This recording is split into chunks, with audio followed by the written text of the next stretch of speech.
They weren't supposed to be there. Not in the ancient deserts, not in the tombs of forgotten gods. But the Templars went anyway, past the boundaries of Christian maps, past the watchful eyes of Rome.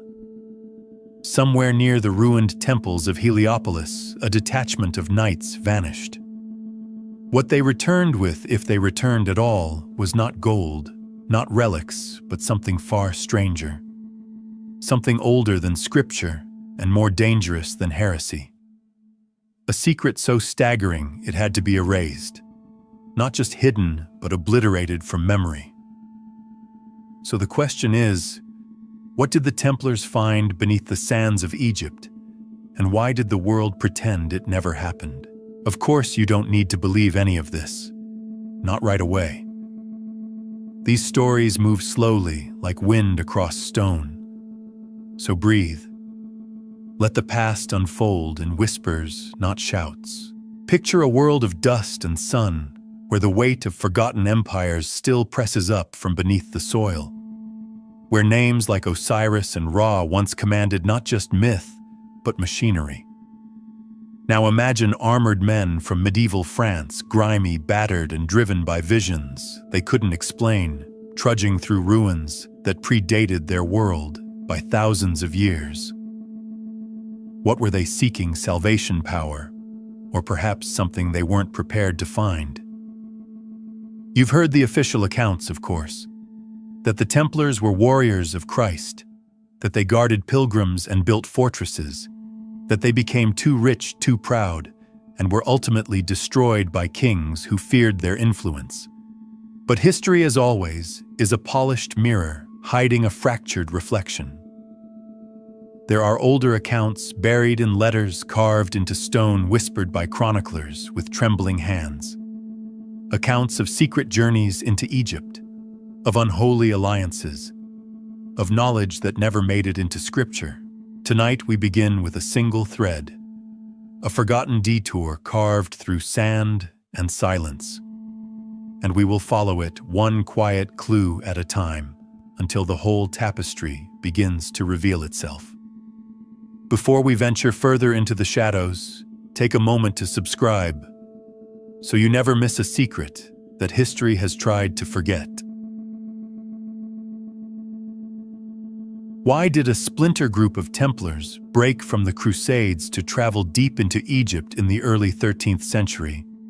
You would think their path would be obvious: Jerusalem, Acre, Antioch. The cities most bathed in scripture and soaked in blood. Yet in the dusty scrolls that escaped papal flames in journals hidden behind monastery walls, a different path emerges. One not paved with holy relics or military campaigns, but with whispers of something buried far beyond the lands they were sworn to protect. Around the year 1217, shortly after the Fifth Crusade had sputtered into diplomatic limbo, a handful of Templar knights quietly detached themselves from the campaign. There was no official order, no papal bull. They simply vanished from the rolls and reappeared weeks later, traveling along the old caravan trails that led into Egypt. The rationale, at least publicly, was vague. Some claimed it was reconnaissance. Others suggested it was to pursue lost Christian captives. But the deeper you go, the more that story frays at the seams. For one, they weren't heading toward Cairo, where any political prisoner might be kept. Nor were they targeting known Islamic strongholds. Instead, they headed toward the ruins of ancient Heliopolis, a once mighty city, older than Moses, where priests once watched the sun itself rise through carved stone gates. And that's the first breadcrumb. Heliopolis had been largely abandoned by this point, its columns shattered, its hieroglyphs half swallowed by sand. But the name still held power in certain circles, occult circles, alchemical ones. In these quiet corners, Heliopolis was whispered to be the true birthplace of the world's first theology, a fusion of science, magic, and divine law. It was where Atum, the self-created god, had spoken the universe into being. And among the more eccentric fringe Templar scholars, There had long been interest in these older cosmogonies, not out of idle curiosity, but because they believed such knowledge had not been lost, only sealed. Now consider this: one of the knights on that journey, Guillaume de Roquefort, was a cartographer with an unusual resume.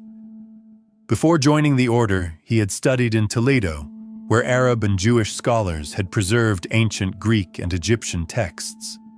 Some even claimed he had translated fragments of the Hermetica writings attributed to the mythical Hermes Trismegistus, said to contain the lost wisdom of Egypt. And in one of his surviving letters, now kept in the archive of an obscure abbey near Toulouse, he writes of a gate of fire beneath the Temple of the Sun, and warns that it must not be opened lightly, for its guardians are of an older pact. We can chuckle, of course. It sounds like something from a medieval fantasy novel.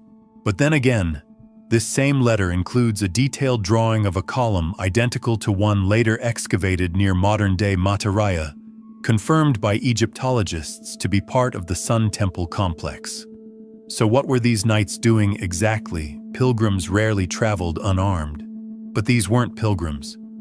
They carried siege tools. They had skilled masons with them.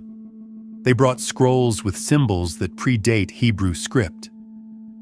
One surviving inventory list, smuggled from a Vatican vault by a disgraced archivist in the 1970s, describes a device of triangulated glass, a tablet of star metal, and a staff adorned with the horned disc of Hathor.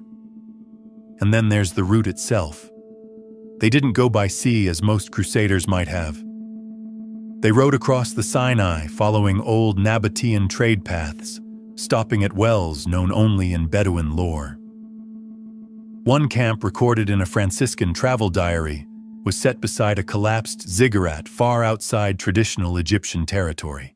Some have argued this was simply a misidentified ruin, but the diary clearly sketches a stepped structure eerily similar to Mesopotamian design.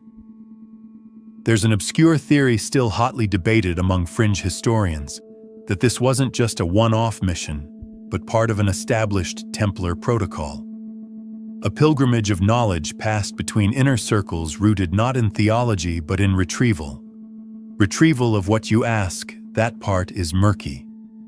But there's a curious entry in the Lion Codex, where a Templar Grand Preceptor warns that no more than 3 should ever stand within the chamber, and the names must be spoken backward lest the seal break. What seal? No one agrees. Some say it's metaphor, others think it's literal. But it's worth noting that shortly after the